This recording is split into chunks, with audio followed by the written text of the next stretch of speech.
Ugh. Okay, last episode I was talking about the videos I watched talking about female tropes in video games. Um, Watch that one. It's the one right before this one. I'm sure I'll have it in a playlist by now. And if not, it'll be in a playlist shortly. Anyway. Oh, what weapon? Let's go with the overpowered AK. All the assault rifles in this game are pretty OP in my opinion. Not by themselves. If every gun was like an assault rifle, I would be like, oh, it's okay. But I mean, for the range advantage and whatnot they have over the submachine guns, which would make sense. But then, just they are the best overall weapon class to use, and that's why I think. Oh well, this was my sniper class. So I still have a motion sensor and IED. That's why I think they are slightly overpowered. Is that an assist? How is that not an assist? Oh, there it goes. Okay.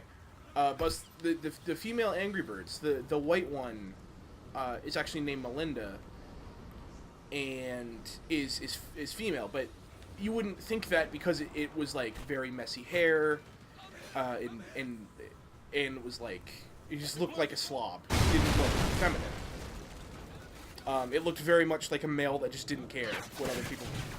Goodness. Excellent job, team. Get ready for the next round. That was horrible. But once they announced that it was feminine, they made it more like the hair doesn't look so out of place. It instead of having like yellow cheeks, it had pink blush there, and it had eyelashes and whatnot, or like longer eyelashes and whatnot, and it became more feminine. Now, how are you going to make a bird that is essentially an oval Defend the objective. look feminine? Like, obviously, people thought it was a male bird from the way it looked. So, okay, well, you have to change the design then, because you don't want your female character looking like a male character. Right? So, you change the design to be somewhat more feminine. Which it is. It is more feminine. Just for the fact that I didn't even get that the colors were more or less feminine. I got more that it was... The bird looked more organized after they redesigned it. It looked more like it cared what it looked like. Now, we're talking about an oval with a beak. Like, that's what we're talking about team. right now. Get ready for the next round. Which is a ridiculous thing to even bring up as being a... I guess you could bring it up as a trope, but I mean... Is a trope necessarily a bad thing? I don't think so. But I can't think of any other way to make that bird seem more feminine. Other than adding what they added, which was long eyelashes and blush instead of like what looked like probably swollen cheeks. So I don't know. The bird looks more put together than the other birds. So therefore, and then there's the pink bird, that's female. I don't inherently think pink is a feminine color. I would associate yellow more with female than I would with pink because I personally wear pink. I think pink is a classic color. There's a saying if you wear like only real men wear pink, stuff like that, right? So, I mean, inherently, it's not necessarily a feminine color. I would consider it more a unisex color. Gotta concentrate here. Oh! Here we go.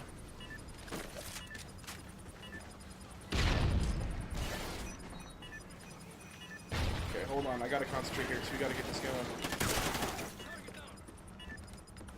Alright. There we go.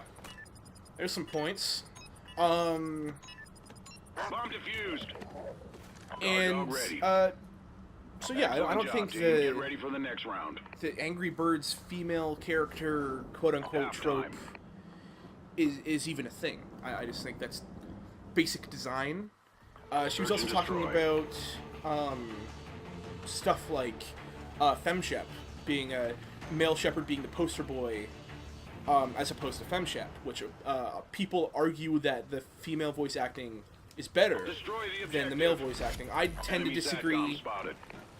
I don't know. FemShep just seems too. I don't know. I don't like. Nothing against. I think her name. I don't know what her name. I'm not even gonna say who it is because I'll probably just discredit the person. Whoever did the voice acting for FemShep obviously did a very good job, but just not my cup of tea. Now, a lot of people think that male Shepard is very monotone, doesn't have emotion, and I would argue that's perfect for his character, to not have emotion. Because you're supposed to be the one with emotion. Now, he does have emotion. People say he doesn't, he does. There's no way, I don't understand. I really don't understand that argument at all. But whatever, to each their own. But she was talking about how male Shepard is like, he's in all the trailers and stuff like that. And I would say, well, that's just clever marketing, because most of your gaming audience that is buying that game is male. And they relate more to the male character. So why would you have the female character as a lead, right? And it's not like they didn't do anything to make FemShep not the lead, because in for Mass Effect 3, a lot of the promotions that were the internet promotions, not stuff that was on TV, inherently okay, but you can just say splitting the two categories, was FemShep, and they had reversible box art and stuff like that. So I mean, I would argue that they tried to make it more about FemShep than male Shep in the third one. That's just me. I got a few more on this topic for next episode.